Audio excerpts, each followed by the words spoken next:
ధైర్యం వచ్చింది. నువ్వు ఇంతసేపు మాట్లాడాక నేను కూడా మాట్లాడచ్చు, వాక్ స్వాతంత్రం ఉంది అని తెలిసింది. Thank you Geetha. First of all ఇక్కడ ఎంతమంది బాపు అని ఆ ఎమోషన్ని పంచుకుంటారు? తమ్ముళ్ళు ఎవరైనా చెప్పుకుంటారు మీ నాన్నను ఎవరు బాపు అని పిలుస్తారు? చేతు కాదు, నేను పిలుస్తాను, గట్టిగా చెప్తే వినపడుతుంది నాకు. బాపు, తెలంగాణలో నాన్నను బాపు అంటాం. ఆ ఎమోషన్కి చాలా గొప్ప పదం ఉంటుంది. నాన్న అనేవాడు సంపాదించినా సంపాదించకపోయినా ఆ తండ్రి అనే స్థానం, నువ్వు ఎంత పెద్ద ఏజ్ అవ్వు, 60 ఏళ్ళోడు అవ్వు, నువ్వు 70 ఏళ్ళోడు అవ్వు, తండ్రి అనే స్థానం ఉన్నంత వరకు భూమి మీద నీకు ఒక అద్భుతమైన ధైర్యం, ఒక దేవుడు రూపం, ఒక మనిషి రూపంలో నాన్న అనేవాడు ఉంటాడు. ఆ నాన్న అనేవాడు స్థానం పోయాక ఫస్ట్ ఒంటరి అయ్యేది ఆ ఫీల్ ఉన్నటువంటి, నాకు నాన్న లేడు అన్నది. వాడి దగ్గర డబ్బు ఉండొచ్చు, కుటుంబం ఉండొచ్చు, ఒక బలగం ఉండొచ్చు, కానీ బాపు అనే స్థానం లేని వాళ్ళు ఆ స్థానం గురించి చెప్పాలంటే వాళ్ళు లేని వాళ్ళు చెప్పగలుగుతారు. అందుకే బాపు అనే స్థానానికి భగవంతునితో సమానంగా పూజించాలి, భగవంతునితో సమానంగా చూడాలన్నదే తెలంగాణలో అందరూ కూడా. మేము ఎంత ఎమోషనల్ ఉంటామంటే పక్కింటి పెద్ద ఆయనను కూడా బాపు నమస్తేనే అంటాం. అంత ఎమోషనల్గా అంత ట్రావెల్ ఉంటుంది. కాబట్టి నిజంగా కూడా ఈ సినిమాలో నేను ఒక మంచి క్యారెక్టర్ చేశాను. ఒక గద్దలకొండ తర్వాత నాకు మంచి క్యారెక్టరేషన్స్ పడుతున్న దాంట్లో నాకు ఇది ఒక సినిమా, బాపు అనే సినిమా కూడా గుర్తుండిపోయే క్యారెక్టర్. ఎందుకంటే దయ చూసిన కోణం, డైరెక్టర్ గారు థ్యాంక్ యూ, ఎక్కడున్నారో మీరు చాలా మంచి క్యారెక్టర్ డిజైన్ చేసిళ్ళు. నేను వెయిట్ చేస్తున్న ప్రేక్షకులతో పాటు చూడడానికి. అంతేకాకుండా డబ్బింగ్ చెప్పేటప్పుడు కొన్ని సీన్లను నేను చూసిన.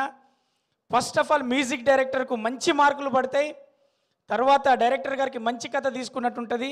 ప్రతి లిరిక్ రైటర్కు ఫోన్లు వస్తాయి. అలాగే బ్రహ్మాజీ అన్న ఫోను ఎలా మోగుతుందంటే, బ్రహ్మాజీ నువ్వు అనుకున్న రోల్స్ మారినాయి, ఈ సినిమాకు నీకు మంచి సాటిస్ఫాక్షన్ అని చెప్పేసి చాలామంది అప్రిషియేషన్ చేస్తారు బ్రహ్మాజీ అన్నను. ఇది మనస్ఫూర్తిగా ఆమని గారికి కంబ్యాక్ సినిమా అవుతుంది. ఇలా ప్రతి ఒక్కరికి కామ్రేడ్ బ్యానర్ కావచ్చు, అంతకుముందు కిస్మత్ అన్న సినిమా చేశాం. ఈ సినిమాతో మంచి సినిమాలు తెచ్చే ప్రొడ్యూసర్గా అందరికీ కామ్రేడ్ అనే బ్యానర్ గుర్తుండిపోతుంది, మంచి కథగా గుర్తుంటుంది.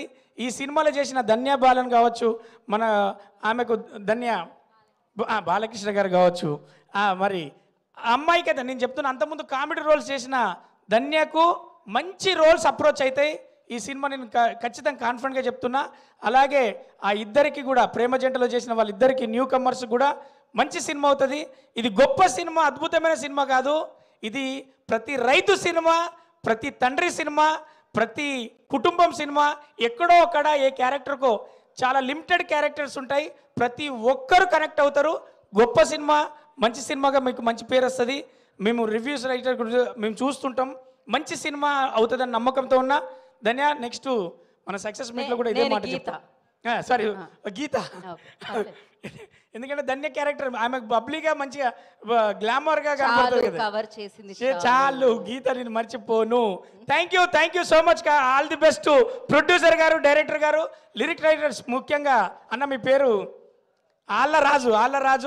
నువ్వు అందరికీ దగ్గరైన రాజు అవుతావు. మంచి పాట రాసినావు, నేను విన్నా. నెక్స్ట్ రిలీజ్ అయ్యే పాట కూడా అందరికీ మంచి సాంగ్స్ నాకు దయాన్న పర్సనల్గా వినిపించారు. ఆల్బమ్ నుంచి కథ దాకా, మరి ప్రొడ్యూసర్ నుంచి ప్రతి క్యారెక్టర్ దాకా అందరికీ మంచి సినిమా అవుతుంది. బాపు బాపు బాపు బాపు. Thank you.